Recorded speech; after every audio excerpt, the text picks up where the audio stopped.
السلام علیکم معزز سامعین، آج میں آپ سے جس موضوع پہ بات کرنے والا ہوں اس موضوع کا نام ہے مردانہ بانجھ پن۔ مرد حضرات میں کئی طرح کی بیماریاں ہوتی ہیں جس کی وجہ سے بہت زیادہ خرابیاں ہوتی ہیں، اور ان خرابیوں کی وجہ سے اکثر و بیشتر مرد حضرات میں منی کے سپرم جو ہیں وہ بہت کم مقدار میں ہوتے ہیں یا ٹھیک حالت میں نہیں ہوتے۔ اگر ان میں نارمل سیمن ہوں تو ان کی منی کی جو مقدار ہے وہ 2 سے 4 cc تک ہوتی ہے، اور اس منی میں سیمن کی مقدار جو ہے وہ تقریباً 40 ملین پر cc ہوتی ہے۔ اگر کسی مرد میں مطلوبہ تعداد موجود ہو تو وہ حمل کے قابل ہوتا ہے، ادروائز اس کے جو جراثیم ہیں وہ حمل کے قابل نہیں ہوتے۔ اکثر و بیشتر دیکھا گیا ہے کہ جن حضرات میں سپرم کی مقدار کم ہوتی ہے ان کو بہت زیادہ کمزوری بھی ہوتی ہے، اور اس کمزوری کی بنا پر اس کے جراثیم حمل کے مطلوبہ مقام تک نہیں پہنچ سکتے، اور اسی طرح ان کی زندگی گزر جاتی ہے اور حمل نہیں ٹھہرتا۔ منی میں سپرم کی تعداد کا کم ہونا یا غیر نارمل ہونا سب سے بڑی حمل نہ ٹھہرنے کی وجہ ہے، اور اکثر لوگوں کو جماع کے دوران فوراً انزال ہو جاتا ہے، اس وجہ سے بھی حمل نہیں ٹھہرتا۔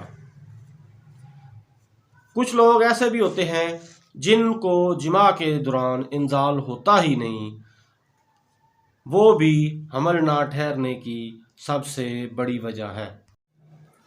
کچھ مریضوں میں کن پیڑوں کے باعث فوتوں کو نقصان پہنچتا ہے، جس کی وجہ سے سپرم غیر نارمل بنتے ہیں، اور اس وجہ سے ان کو مردانہ بانجھ پن کا عارضہ لاحق ہو جاتا ہے۔ اگر ٹی بی ہو، بلڈ پریشر ہو، شوگر ہو اور تھائرائیڈ گلینڈز کی خرابی ہو تو ان بیماریوں میں بھی سپرم غیر نارمل ہوتے ہیں، اور اس وجہ سے بھی مردانہ بانجھ پن کا مرد شکار ہو جاتے ہیں۔ آج ہمارے معاشرے میں جو کچھ چل رہا ہے اس میں اکثر و بیشتر مریضوں کو ذہنی پریشانی ہوتی ہے، اور اس ذہنی پریشانی کی وجہ سے بھی اکثر مریضوں میں بانجھ پن کا عارضہ لاحق ہو جاتا ہے۔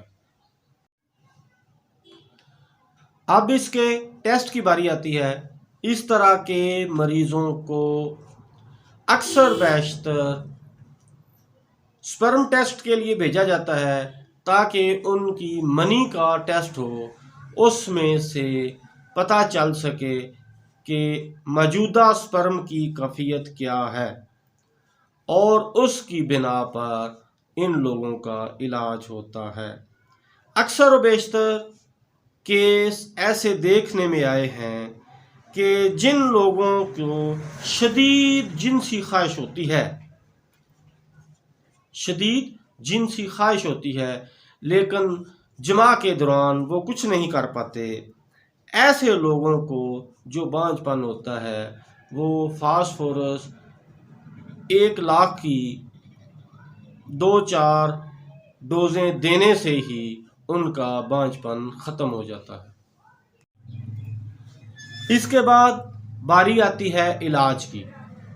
علاج میں اکثر مریضوں کو ڈامیانہ کیو، اشواگندھا کیو اور ایگنس کاسٹس کیو دینے سے مطلوبہ نتائج حاصل ہو جاتے ہیں۔ آپ حضرات سے التماس ہے کہ جن حضرات نے میرے چینل کو سبسکرائب نہیں کیا وہ میرے چینل کو سبسکرائب کر لیں تاکہ اس طرح کی معلوماتی ویڈیوز وہ سب سے پہلے دیکھ سکیں۔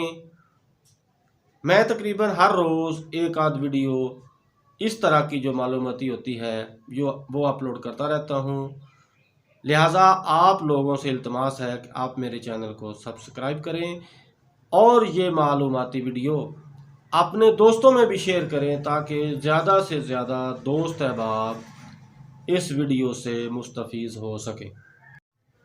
اس کے بعد کلکیریا فلور 6x بھی استعمال ہوتی ہے، کونیم 3 سے لے کر 1 لاکھ تک بھی استعمال ہوتی ہے۔ اس کے بعد کلکیریا کار، پلسٹیلا، کالی آیوڈائڈ اور کریازوٹن بھی استعمال ہوتی ہے۔ آرم آرس یہ بھی اس مرض میں بہت کارآمد دوائی ہے۔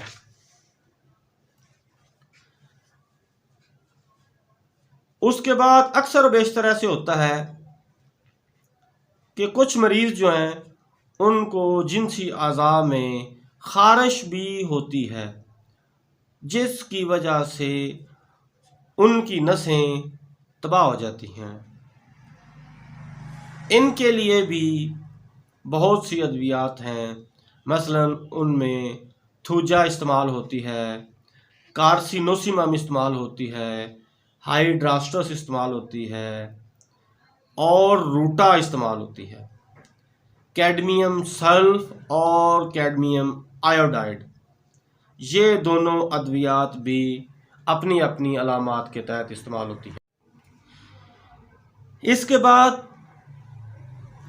اگر منی پتلی ہو، نامردی کا عارضہ بھی لاحق ہو اور بانجھ پن کا مرض بھی ہو تو اس میں سیلینیم میٹ استعمال ہوتی ہے، اور اگر مردانہ بانجھ پن سوزاک یا عطشت کے زیر بحث ہو تو اس کے لیے تھوجا استعمال ہوتی ہے۔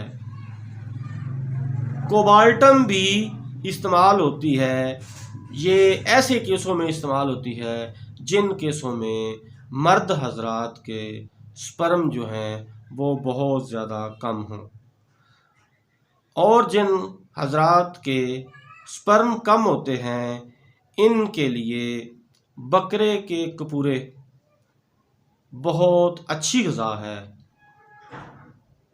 اس کو سالن کے طور پہ بنا کے مریض کو کھلانا چاہیے، اس سے بھی بہت اچھا فائدہ ہوتا ہے۔